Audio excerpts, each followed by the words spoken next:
جس دن زمین لوگوں سے پھٹے گی اور بہت تیزی کے ساتھ پھٹے گی، ہمارے ذہنوں کے اندر عقل بہت چھوٹی سی ہے، ہم اس سے خدا کی خدائی سمجھنا چاہتے ہیں۔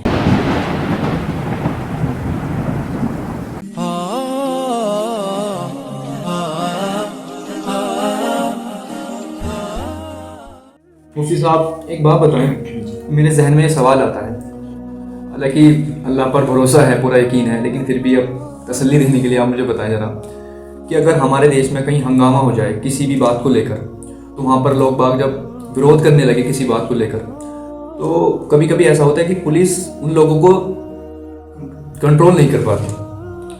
تو میں سوچتا ہوں کہ یار کل قیامت کے دن اتنے سارے لوگ ہوں گے، حضرت آدم سے لے کر اب تک، اور ابھی آئیں گے اور لوگ، تو وہاں اللہ ان کو کیسے کنٹرول کرے گا؟ آپ اس کے بارے میں ذرا بتا دیں۔ دیکھیے، سب سے پہلی چیز تو یہی ہے کہ دنیا کی طاقت ہے،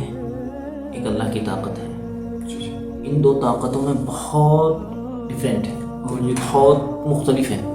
اللہ تعالیٰ کی طاقت بہت بڑی ہے، اور اللہ تعالیٰ کی طاقت کے سامنے دنیا کی طاقت بس کوئی چیز ہے ہی نہیں، کچھ بھی نہیں۔ اللہ تعالیٰ ایک اشارہ کرے گا دنیا پر اندر ہو جائے گی، وہ تو زیرو ہے، ٹھیک ہے، پھر بھی یہ جی ذہن میں آ جاتا ہے جی، اور ہمارے نہیں اور لوگوں کے ذہن میں آتا ہوا ہے، جی بالکل آتا ہوگا، بالکل۔ اسی لیے تو اللہ نے قرآن کریم کے اندر اس کا جواب دیا ہے۔ انسانوں کے اندر سوال، انسانوں کے ذہنوں کے اندر یہ سوال آئے گا، تبھی تو اللہ نے قرآن کریم کے اندر فرمایا یوم تشقق الارض عنہم سراعا ذلک حشر علینا یسیر۔ اللہ تعالیٰ قرآن کے اندر فرماتے ہیں یہ قیامت کا دن، جب بالکل قیامت رونما ہوگی نا، جب قیامت آئے گی، یہ اس وقت کا منظر اللہ تعالیٰ نے بیان کیا ہے کہ جس دن زمین لوگوں سے پھٹے گی اور بہت تیزی کے ساتھ پھٹے گی، جی، یوم تشقق الارض عنہم سراعا ذلک حشر علینا یسیر۔ اور اللہ تعالیٰ فرماتے ہیں کہ وہ یہ جو دن ہوگا جمع کرنے کا دن ہوگا، اور اللہ تعالیٰ فرماتے ہیں ذلک حشر علینا یسیر، یہ ہمارے لیے بہت آسان ہے جمع کرنا، لوگوں کا جمع کرنا بہت آسان ہے۔ میں نے آپ کو ایک دن پہلے بھی بتلایا تھا کہ ہر انسان کے ساتھ دو فرشتے ہوں گے، یہ بھی اللہ نے قرآن کریم کے اندر فرمایا وجاءت کل نفس معها سائق و شہید۔ ہر انسان کے ساتھ دو فرشتے ہوں گے، ایک اس کو ہانک رہا ہوگا، یعنی اللہ تعالیٰ کے دربار کی طرف لے کے اس کو آ رہا ہوگا، اور دوسرا فرشتہ اس کے اعمال پر گواہ ہوگا کہ اس بندے نے دنیا کے اندر کفر کیا تھا یا ایمان لے آیا تھا، یا ایمان تو لے آیا تھا، اس کے بعد اس نے کیا کیا اعمال کیے تھے، یعنی اس کی ایک ایک نقل، ایک ایک حرکت اس کے نامہ اعمال میں درج ہوگی، اور وہ اس نامہ اعمال پر فرشتہ مقرر ہوگا، اور اللہ تعالیٰ اس کو گواہ بھی اس پر بنائیں گے۔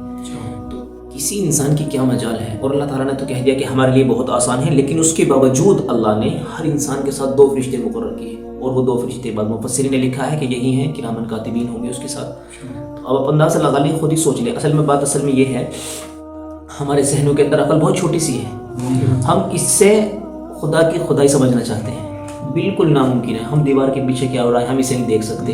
سات آسمانوں کے اوپر اور ہزاروں سال کے بعد، لاکھوں سال کے بعد جو ہونے والا ہے، ہم اس کے بارے میں سوچتے ہیں کہ کیا ہوگا، کیسے ہوگا۔ تو یہ ہمارے بس کی بات نہیں ہے، جو اللہ نے کہہ دیا وہ برحق ہے، وہ ہو کر رہے گا۔ جی، تو اس لیے اللہ تعالیٰ پر بہت آسان ہے قیامت کے دن لوگوں کا جمع کرنا، بہت آسان کہا ہے اللہ نے، ہمارے لیے بہت آسان ہے۔ بہت بہت شکریہ مفتی آپ نے صاحب، بہت ہمارے ڈاؤٹ بہت اچھے سے کلیئر کیے، اور لوگوں کی بھی جو آپ سن رہے ہیں۔ جی، تو ناظرین، آپ کو ویڈیو کیسی لگی کمنٹ کر کے ضرور بتانا۔ ویسے مفتی صاحب نے بہت اچھے سے ہمارے سوال کا جواب دیا ہے۔ تو ملتے ہیں آپ سے نیکسٹ ویڈیو میں، تب تک کے لیے اللہ حافظ، السلام علیکم۔